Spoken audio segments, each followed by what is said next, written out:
मालिक की जो प्रजा है, मालिक की जो सृष्टि है,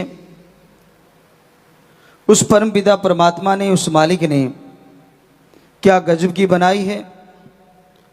कहीं भी आप निगाह मारें, आपस में सगे भाइयों के कर्म नहीं मिलते,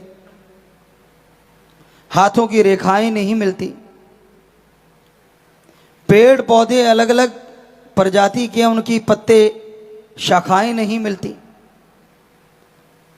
तो उस राम ने गजब कर रखा है कि जो वो बनाता है, ऐसा डिजाइन, ऐसी खुशबू इंसान नहीं बना पाता। प्रकृति में ऐसे ऐसे पेड़ पौधे, जड़ी बूटियां हैं जिनसे बहुत इलाज हो सकता है, जिनसे इंसान ही नहीं और बहुत से जीवों को फायदा होता है। जंगली जीव रिसर्च जब की गई तो ये पाया जाता है ऐसी ऐसी जड़ी बूटियां जाके खाते हैं जिससे उनकी तकलीफ दूर हो जाए। आयुर्वेदा में जो लिखा और उसके अलावा जो अनुभव किया गया वो यही था कि बंदर हैं, कुछ और जीव हैं, वो जब जंगलों में घूमते थे, कोई चोट लग गई, कोई मुश्किल आ गई, तो जाके किसी पौधे को, फल पत्तियों को, पेड़ को जाके वो खाते थे, उनकी छाल खाते थे, पत्ते फूल खाते थे, तो वो ठीक लगते थे उसके बाद, और फिर बिल्कुल ठीक हो जाते थे। तो वैद्य, आज के अकॉर्डिंग डॉक्टर कह लो, उन्होंने उन पशुओं को फॉलो किया और देखा कि वाकई जड़ी बूटियों में तो बड़ी ताकत है, बड़ी बड़ी ऐसी प्रकृति प्रभु ने बनाई है जिससे पूरी मानवता का भला किया जा सकता है। तो उससे फिर दवाइयां बनती गई। लेकिन आज ऐसा दौर आ गया है, हर चीज में बिजनेस, व्यापार ज्यादा हो रहा है। जान बचाने के लिए दवाओं का इस्तेमाल होना चाहिए, लेकिन आज उन्हीं दवाओं का गलत इस्तेमाल करके लोगों की जान भी जा रही है। जिसे ड्रग कहें, नशा कहें, बच्चे उसको उसी रूप में लेते हैं और फिर बुरा हाल हो जाता है। बहुत से ऐसे माँ बाप जो इस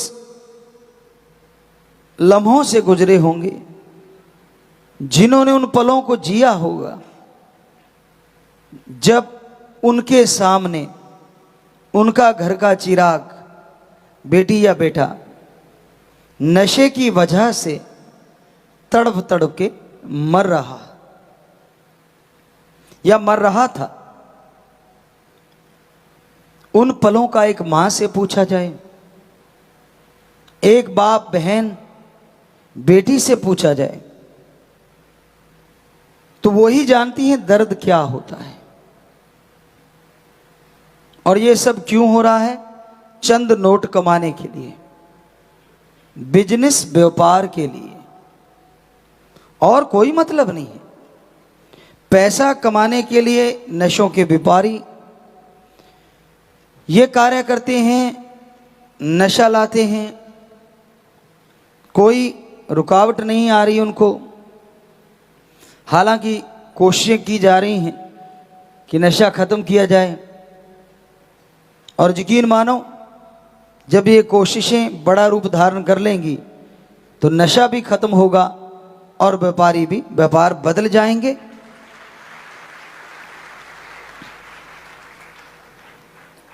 व्यापार के लिए बहुत विभाग हैं, बहुत सारी और चीजें हैं। तो परम पिता परमात्मा अपने संतों द्वारा अपने दया का, अपने रहमत का पैगाम भेजता रहता है कि भाई सतगुरु राम दयालु है,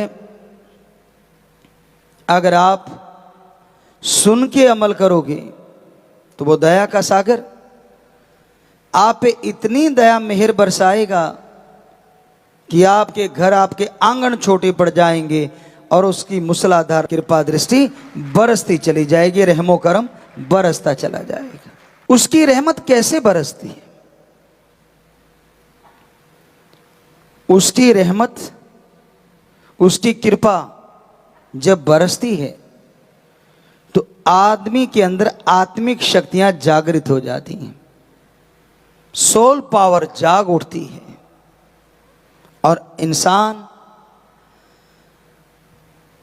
वो सोच लेके आता है जो उसने कभी कल्पना नहीं की होती। आप सत्संगी हैं, बचनों पे ठोक के पहरा देते हैं, दृढ़ यकीन रखते हैं, सुमरन करो और सुमरन से पहले प्रार्थना करो। पढ़ने वाले बच्चे पढ़ाई की, बिजनेसमैन व्यापारी अपने व्यापार की, यानी जो भी आप अच्छा कर्म कर रहे हैं। किसान भाई बीज बोने से पहले कि मेरे मालिक हे मेरे राम, बीज बोऊंगा, फसल बन के ये मेरे पास आए और इसका कुछ हिस्सा तेरे बच्चों में लग जाए, मुझ पे कृपा करना, मुझ पे दया में रहमत करना। और फिर करो सुमरन, चाहे बिजनेस करते हुए, उसके बाद पढ़ाई करो या बीज डालो, यकीन मानो फायदा लाजमी होगा। लगातार सुमरन से फायदा बढ़ता ही जाएगा। तो इस तरह से मालिक की कृपा काम करती है। दिमाग बदल जाता है, सोच बदल जाती है और आदमी समझ जाता है कि हां, ये परमपिता परमात्मा की कृपा ही है, वरना मैं क्या था। बहुत से सत्संगी इस भावना को जाहिर भी करते हैं, भजनों के द्वारा, कोई बोल के, कोई लिख के, अपने अपने ढंग से, कोई नाच के। तो उस भावना से पता चलता कि हां, इस इंसान के अंदर परमपिता परमात्मा की कृपा हो गई।